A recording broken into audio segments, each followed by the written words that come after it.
Andy, retomando lo que decía sobre la resiliencia de la economía dominicana, el modelo mágico, así decirlo, que tenemos nosotros hace 30, 40 años, donde la economía por muchas cosas, y yo creo que por su diversidad entre la ubicación geográfica que tiene, la diversificación de recursos que tiene, la migración, o que de todo, que tenemos mucha gente fuera, inversión extranjera, agropecuaria, muchísimas cosas. Ha tenido siempre esa capacidad, pero es lo que tú dices, o sea, no podemos vivir toda la vida forzando ese sistema, ¿verdad? Es como un cuerpo. Es como un cuerpo. Tú sabes que hay gente que nace naturalmente con cierta fortaleza, inclusive en el sistema muscular y todo, pero tú tienes que hacer ejercicio y cuidarte. Tú no puedes simplemente quitarle a eso que tú trajiste de la naturaleza. Y esa es la parte de la reforma. Voy a hacer un comentario sobre lo que tú acabas de decir, que cuando posiblemente uno piensa que esa fortaleza natural se está desgastando, de repente viene como una inyeccioncita, de esa que nos encanta ponernos a las mujeres, una de esas inyeccioncitas que te levantan muchas cosas. Y en nuestro caso, sí, entre otras cosas, hay muchas más. Hay una diversidad fuerte, después vamos a dedicar un programa a eso. Pero, el mercado de... pero yo creo, en este caso nuestro, como tú dices, va a ser la apertura de los países. Eso va a ser una cosa. Que como tú bien dices, que el turismo todavía le falta un trecho, pero toda esa recuperación o la que ha mostrado, que cuando tú la comparas con el resto del mundo es 4 veces la que ha mostrado el resto del mundo, ha sido prácticamente con Estados Unidos y 2 o 3 países que vienen. ¿Okay? Pero cuando tú comiences Rusia a abrirse, Alemania en un año 2022, ¿verdad? Alemania a abrirse, Francia a abrirse, Canadá, que ya comenzó a venir a abrirse también. Eso nos va a dar un airecito bastante bueno, y como tú dices, tú ves que todos los estudios dicen recuperación del turismo para el 23 o el 24, entonces el turismo va a pasar de ser un sector que hoy, por la trayectoria, no se ha constituido en un gran pasivo, sino que era un fuerte pasivo para la economía con el COVID, y fue, digamos, reduciendo ese peso que le está poniendo la economía, y posiblemente en el 23, en el 22, sea el turismo esa remesa que hoy tenemos. No va a crecer la remesa como va a crecer, pero entonces va a crecer el turismo. Con respecto, Andy, quiero hacer este comentario con paréntesis de los derechos especiales de giro del fondo. Como tú bien dices, uno va a los mercados y de un tirón te dice, mire, yo estoy dispuesto a darte a esa tasa $10,000 millones. Ahora, en una economía como la nuestra, que imagínate que emita en un año $3,000 millones, 650 tasa cero, es casi un 1.1 de tasa de interés. Si lo vemos en términos del costo de financiamiento. Entonces lo que tú dices, bueno, el fondo nos dio la oportunidad de tener un costo de financiamiento más bajo este año, si no hicimos una gran emisión a inicio de año. Pero además, aunque no lo hubiésemos necesitado en este momento, porque la liquidez del gobierno es alta, la liquidez del Banco Central es alta, por lo menos tenemos recursos que podemos invertir y obtener el Banco Central, que lo necesita por su posición patrimonial, algo para invertir, porque esas reservas se invierten, y tener algún tipo de rentabilidad. Entonces, en ese escenario donde tú tienes muchas reservas para apoyar una política cambiaria que no te presione los niveles de precio, ¿ok? Una apertura internacional gradual que se está comenzando a dar y va a seguir el año que viene, lo que te va a implicar un boom o sea, una recuperación del sector turismo, como tú bien dices. Ambas cosas obviamente nos van a llevar a que, como bien dices, el proceso de política monetaria en Estados Unidos no va a ser de choque, con lo cual todavía vamos a ver tasas de interés relativamente bajas. Y un sector público que ya pasado un año ya está más aceitado y podríamos ver inversiones públicas más rápidas, pues vamos a estar otra vez en una especie de buena posición de corto plazo. ¿Qué es lo que ha pasado en el pasado? Que tú fuiste muy bueno. En el pasado, esa característica de la República Dominicana ha hecho que los gobernantes no estén dispuestos a invertir, que es hacer las reformas para algo a largo plazo, cuando su corto plazo está resuelto. Cuando tu corto plazo está resuelto, es una situación cómoda y tú no estás dispuesto a salir de esa situación cómoda. Cuando tú dices, Andy, es interesante, tú dices, mira, eso tiene un costo político. Y tú dirías, y cualquiera llegaría a pensar, pero si es algo bueno para el país, ¿por qué tiene un costo? ¿Por qué si las reformas son buenas para el país, no les gusta hacerlas a los presidentes? Eso es una pregunta natural, ¿verdad? Entonces, que nosotros tenemos que ver la reforma como cuando tú decides comenzar un negocio, ¿verdad? Cuando tú decides comenzar un negocio, hay una inversión inicial que hacer. Es un tema de flujo de caja. Tú tienes que buscar un cash que tú tienes que poner delante y luego sentarte a esperar con un buen manejo la rentabilidad de esto. ¿Ok? Entonces, ¿por qué la reforma implica una inversión? Lo primero es que la reforma implica cambio en las reglas de juego. El proceso de adaptación a ese cambio en las reglas de juego, en el caso de un país, implica que hay personas o sectores que van a tener que adaptarse, que desaparecer, ¿verdad? Que van a tener que reformularse. No es cómodo para la gente adaptarse a un cambio muchas veces, ¿verdad? Entonces, lo que sucede es que, mira, yo te voy a hacer este cambio en la estructura tributaria, que va a ser buenísimo, pero había gente que ya estaba adaptado a eso, o había gente que vivía de ese caos de la estructura tributaria. Entonces, claramente, hay un costo de adaptación. Segundo, como bien dices, hay algunos sectores, algunas figuras impositivas, algunos temas que van a tender a ser más fuerte, como cuando tú desmontas exenciones e incentivos que regularmente le da a grandes empresas que tienen mucha más capacidad de juntarse e ir a hacer un lobby o a ir a hacer algo. Y eso obviamente tiene un costo, sobre todo cuando parte de esas empresas también han sido parte del proceso de recuperación durante el tiempo. Lo tercero es que tú tienes una oposición que a sabiendas, porque la misma oposición, Andy, habló de reforma 100 veces, la quiso hacer 500, entró en el año 2000, en todos los años, entró en el año 2004 con unos ajustes tributarios que hizo el presidente Fernández, que después lo fue grabando, luego entró el presidente Medina con una reforma fiscal, con una reforma tributaria en el año 2012, lo han hecho todos, ¿verdad? Y saben, y siempre ha estado sobre la mesa el tema de reforma, saben la necesidad. Los economistas de todos ellos saben que en el mediano plazo y hasta en el corto plazo tiene implicaciones muy buenas, pero si se suman con mucha alegría, entonces disminuyen ese costo político de que carguen una sola parte con la reforma, como ellos tampoco quisieron cargar en el pasado, y por ende hace que la figura que ha liderado el proceso de reforma pues tenga la posibilidad de durar un periodo más amplio y más tranquilo. Entonces, ¿por qué hay un costo? Porque tú, como mandatario, tienes el costo de los ataques que vas a recibir de la oposición para, obviamente, incidentar eso. Entonces, obviamente que hay un costo.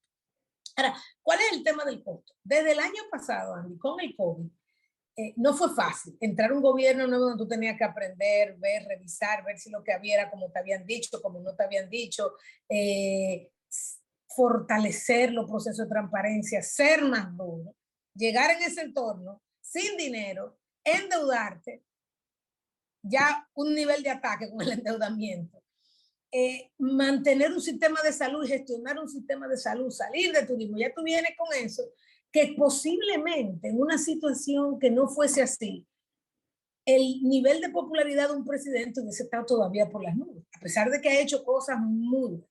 Lo otro es que tú tienes un estilo de liderazgo en un presidente que parece ser diferente a los presidentes anteriores, ¿verdad?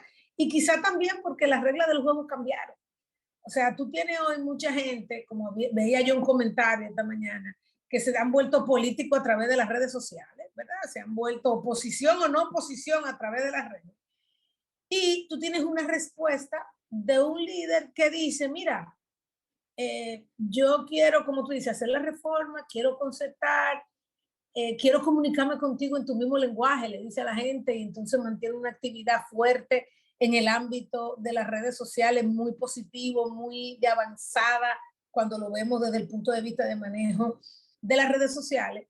Y su otro costo, que es el costo de la oposición, que está tratando de mitigarlo, y le dice, señores, vamos a sentarnos sobre la mesa porque es algo que nos concierne a todos. En aquel momento, tú decías en el programa anterior, que cuando el presidente Balaguer comienza a hacer un grupo de reforma que hace entre 90, 91, 92, hace un grupo de reforma que soporta un proceso de crecimiento. La diferencia es que veníamos de una crisis, que era una crisis económica real, no era un COVID, era una crisis nuestra. Y ese proceso, como todos los procesos de crisis que vivió Balaguer, dejaban como resultado que el sector privado se sentara proactivamente a decir, mira, tenemos que definir estos procesos de reforma. Recuerdo con la crisis de los combustibles. Dijo, tú no quieres pagar más, vamos a generarte una crisis, después tú estabas dispuesto a pagar lo que sea. Con la crisis de la luz, tú no quieres pagar luz, está perfecto, te genera una crisis, no hay luz, la gente está dispuesta a pagar. Pero no es el caso ahora. Ahora lo que tenemos es un COVID internacional con mucha información y la necesidad de hacer un grupo de reforma, Andy, que quizá por el entorno que tú definiste no son urgentes. Quizá por el entorno que tú definiste, el presidente va a tener los próximos 2 años una situación, tiene dinero, se está recuperando internacionalmente la cosa, él se va a montar en este tipo de jet. A corto plazo, quizá este presidente no tiene tanta urgencia, Andy, mirándolo bien. El plantearlo y decir, siéntate sobre la mesa, en la mesa, tiene muchísimas lecturas. Y yo creo que es positivo porque él podría hacerse el chivo loco y comenzar a rentar los próximos 2 años. Esto, Andy, mira, la gente se va a dar cuenta, como tú lo describiste excepcionalmente. Aquí hoy estamos montándonos de nuevo en la capacidad que trae la economía y pudiendo crecer, es verdad, el 10, pero quizá con reforma el año que viene, que podríamos crecer un 6, un 7, nos ponemos como China y crecemos 14, 15, 16. Esa es la diferencia entre la reforma y no reforma. No es que vamos a dejar de crecer, es que vamos a duplicar la tasa de crecimiento, posiblemente en un periodo de mediano plazo, Andy, y con eso el ingreso per cápita, hay que ver lo que le pasó a China, y con eso la reducción de los niveles de pobreza y la capacidad que tiene el Estado de gestionar activamente la disparidad económica o lo que conocemos como la inequidad. Sí, el tema ya aquí es, hay mucha incertidumbre sobre cómo reaccionarían diferentes actores. O sea, yo creo que, como tú bien planteas, una opción es yo anuncio las reformas, invito a la oposición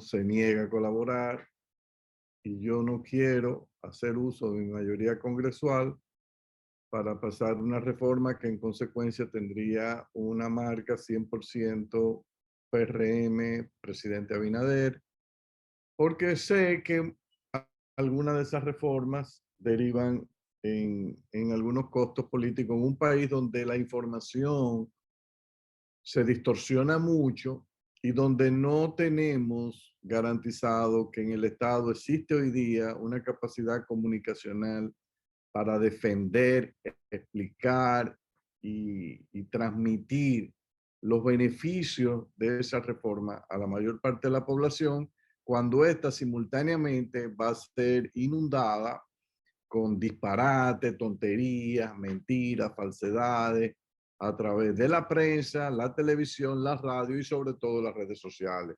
Entonces ahí es que a veces los presidentes ponderan, dicen, bueno, de antemano déjame lanzar el anuncio de la reforma, déjame ver si la oposición no está demasiado disgustada conmigo, y ponen las diferencias a un lado y nos sentamos, se pueden sentar a discutir esta reforma de manera que podamos compartir parte del costo. Ahí es que yo creo que es la situación más difícil, porque de todas maneras, recuérdate que los partidos políticos, el objetivo de los partidos políticos es ganar elección, o sea, y llegar al poder. Entonces, si los partidos políticos de oposición entienden que sentándose con el presidente para concertar reformas, lo que hacen es catapultar la imagen reformadora del presidente y con eso ayudarlo a que gane nuevamente en el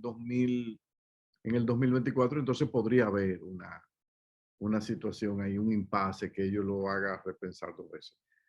Yo por eso creo que el presidente debe tomar una decisión. Él es un hombre joven. Yo creo que una de las ventajas que tienen los jóvenes en este caso es que si él hace una buena administración en estos 4 años, pasa alguna reforma, esas reformas lo le generan costo político y eso lo imposibilita, digamos, para correr en el 24. Digamos, es el peor escenario para él. Pero va a quedar en su currículo de trabajo como presidente en un primer periodo, que fue un presidente reformador y que gracias a esa reforma en el periodo 24-28, este país continuó creciendo y quien tuvo el carácter y el valor de hacer la reforma fue Abinader y en consecuencia es algo que es muy fácil después presentar más adelante y entonces él podría ya volver. Si las reformas le generan un costo político tal que se lo llevan en un proceso electoral del 24, pero entonces podría venir en un 28 un hombre joven. Entonces es una cuestión de preferencias. La otra opción es decir, mira, no voy a hacer la reforma. Yo creo que la puedo hacer en el 24, después que yo gane. Ya lo que me quedan son 3 años, 2 años y pico. Déjame yo manejarme con todos estos recursos. Voy a mejorar la eficiencia recaudatoria por vía administrativa. Voy a mantener la inversión pública relativamente controlada de baja y por ahí entonces yo no tengo quizá tanta urgencia de hacer la reforma. Esa es una posibilidad. Y yo sé que hay muchos asesores políticos y económicos que le pueden recomendar al presidente, presidente, esto es lo más seguro, su objetivo para que usted se quede 8 años corrido es este. No se arriesgue con reformas que le pueden crear un descontento social. Esas son de las decisiones que ahí tienen que tomar los presidentes. Ahí es que se separan lo que son los políticos de los estadistas. Nosotros a República Dominicana le conviene en estos momentos ver un estadista actual. Eso es lo que yo planteo. Pero sé que eso que uno plantea y que uno desea tiene su costo y que al final de cuentas el problema de muchos de nosotros los economistas es que no nos ponemos el traje de los políticos para ver cómo piensa ese agente, cómo piensa genéticamente y qué es lo que él más pondera. Y por eso a veces no nos comprendemos. Pero el día que nosotros aprendamos a ponernos ese traje de político y verlos a ellos con las restricciones que operan, yo pienso que vamos a aprender mucho más y vamos a poder, sin lugar a dudas, ofrecer mejores consejos sujetos a las restricciones políticas que ellos enfrentan. Volvemos en un momento.